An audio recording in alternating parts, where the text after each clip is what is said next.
We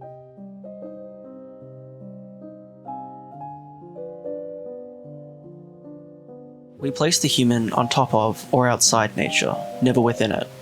We talk about this as if it were natural in itself. We are beside nature. But something has gone wrong if we are beside ourselves. Things become out of joint, the fabric unravels. Who is the occupant? Because the profession of architecture is so grounded in the built form for humans, we assume that the occupant is human. But what if we evolve beyond that, to consider the whole system? My project is about the safety of the other, the non-human, plant or animal, the integration of natural forces into the human environment, and thus by extension the safety of ourselves. As part of this research, I've looked down a path of community safety, neighbourhood design, public-focused building, housing models such as Hagen Island and Nightingale. I've looked at putting value on design and placing a quantifiable analysis on the qualitative topic of good architecture. This begins to lead to topics about metabolism and reconfigurable adaptive space, topics of the landscape, looking at site-specific contextual landscape, and then to further investigations of describing what is landscape. Is it the former, the expanded, the artificial? Is it what was before modern society? Is it the buildings, streets, parks, what we recognize as neighborhoods that currently exists? Is it what is to come?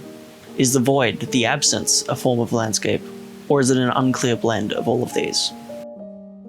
The discussion of the current, the former, the future, in conjunction with the abandoned site, ushered in discussions of integration, of treating the entirety of the current conditions as the landscape rather than ruins to be removed. As part of forming the regulation, I engaged in a discussion with the bot based on the previous topics. How is landscape defined and created? What is the artificial, the former?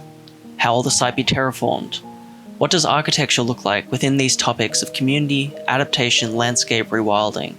Seeking to unlearn what I know about design, and allowing the bot to redefine internal and external spaces, walls, openings, atriums, circulation, which are based within these parameters. This resulted in regulations such as the surrounding walls are a continuous internal wall. The artificial landscape is in a state of constant flux, the vertical spectrum of movement is constant, and the expanded landscape is incorporated into the surrounding structure so that the architecture can enlarge the nature surrounding it.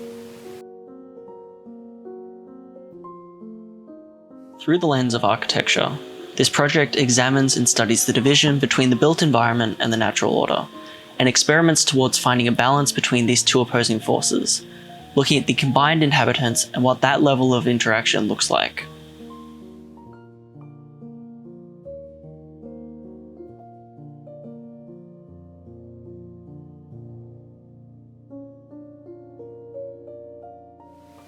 Over the course of time, the site has been gradually abandoned. Buildings are being reclaimed by nature. Windows, walls, roofs collapse. Debris is left behind as it is abandoned. Gradually, nature, grasses, trees, shrubs, animals find their way in. In this state, what architectural intervention is most appropriate for continuing the rewilding process? What level of interaction should there be?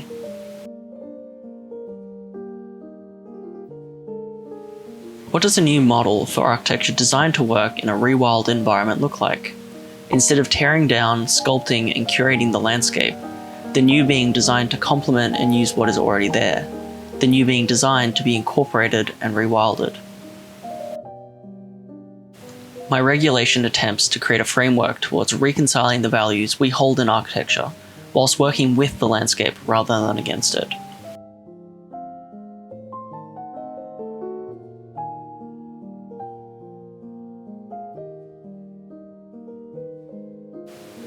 Should architecture fall back from nature, giving it precedence?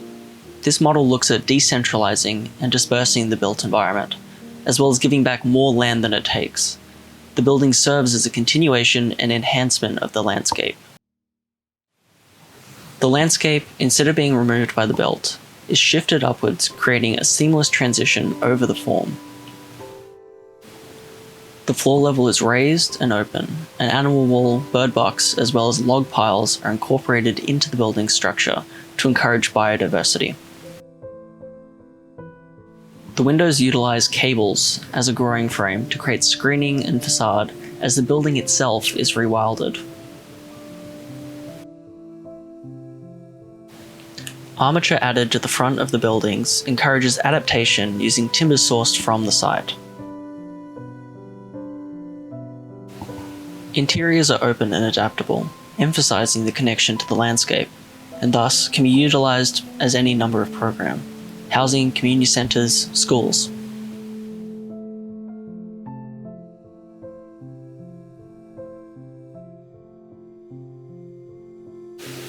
The site will be reclaimed by nature.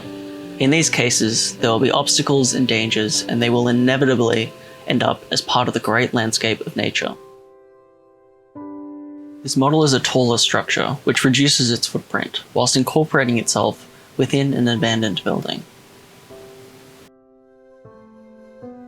In a way, it reflects on the nature of the rewilded, taking and changing what already exists, using it and breaking it, but not removing it.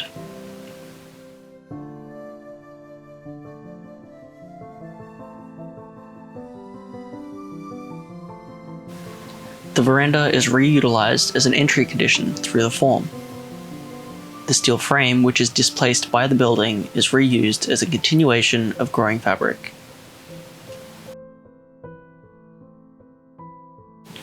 The passageways between rooms are through outdoor spaces, and there is a constant opening on two faces of each room looking towards landscape, in order to blur the lines between interior and exterior.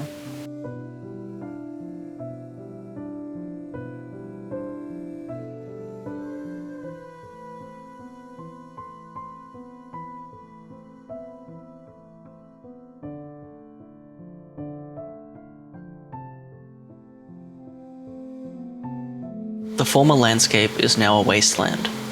We can only hope that the sky dwellers will adapt quickly to the new landscape and provide safe habitat for their occupants. This model separates itself from the wilded, reflecting on it whilst leaving it as untouched as possible, deliberately distancing itself from the landscape, both from the ground and the ruins.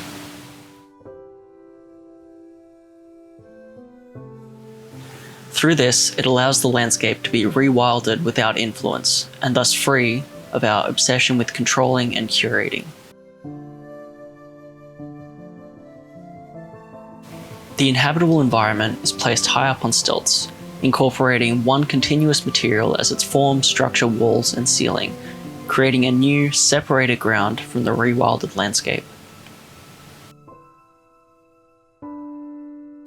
The forms are positioned to each not block vision of the landscape, as well as creating floating courtyards between the forms, reflecting the new groundscape. This spectrum of interactions between the rewilded and the built reveals a tension between the norms of architecture and the condition of an ever-present and ever-growing environment. What role does architecture have to play in the rewilded landscape? What can it do to incorporate rewilding? And how can this integration improve the safety of both the human and non-human inhabitants?